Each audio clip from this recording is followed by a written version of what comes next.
अपने इंडिया के प्रति क्या सोच रखता है, सही सी वीडियो देखना और रिएक्शन वीडियो है भाई लोग। भाई ट्रंप इंडिया के पीछे हाथ धोकर पड़ गया है। कभी कहते हैं कि जो आईफोन की मैन्युफैक्चरिंग इंडिया में नहीं होगी, कभी जो उनके मैंगोज हैं वो वापस भिजवा दिए जाते हैं, और साथ में अगर हम लोग बात करेंगे तो 5% टैक्स लगाया जा रहा है उन लोगों के ऊपर जो तो अमेरिका में रहते हैं लेकिन रेमिटेंस अपने इंडिया में भेजते हैं। आपने कहा ट्रंप ने आईफोन की मैन्युफैक्चरिंग इंडस्ट्री को कहा यहाँ इंडिया से निकलो, ठीक है, इंडिया में अपना बिजनेस ना करो।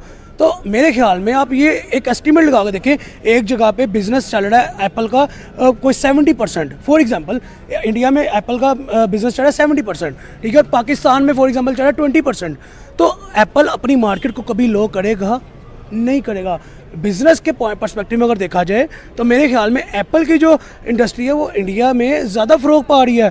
अब देखिए 1.5 अरब की आबादी, मार्केट बढ़ी, इकोनॉमी ऊपर, तीसरी आई थिंक इकोनॉमी बन गई है। तो मेरे ख्याल में अब देखें ये इंडिया को इस चीज़ का फ़ायदा होगा कि कैसे कि एप्पल जब भी इंडिया से शिफ्ट करेगा, अगर करता है तो एप्पल एक किस्म का डेड हो जाएगा। जब 1.5 अरब आबादी बाइकआउट एप्पल करेगी तो एप्पल की मार्केट यहाँ से यहाँ गिरेगी, ठीक है, एप्पल को इफेक्ट होगा। तो मेरे ख्याल में ट्रंप को चाहिए कि इंडिया के साथ पहली बात उलझे ना, ठीक है, इंडिया के साथ नरेंद्र मोदी के साथ ट्रंप के बहुत अच्छे ताल्लुकात नजर आते हैं। इवन के हमने ये भी देखा कि जब ट्रंप इलेक्शन जीता तो सबसे पहले मोदी को उन्होंने इन्वाइट किया, ठीक है, अपने पास व्हाइट हाउस में बुलाया, ठीक है। तो मेरे ख्याल में अगर आपके ताल्लुकात अच्छे थे तो उनको अच्छे ही रखें।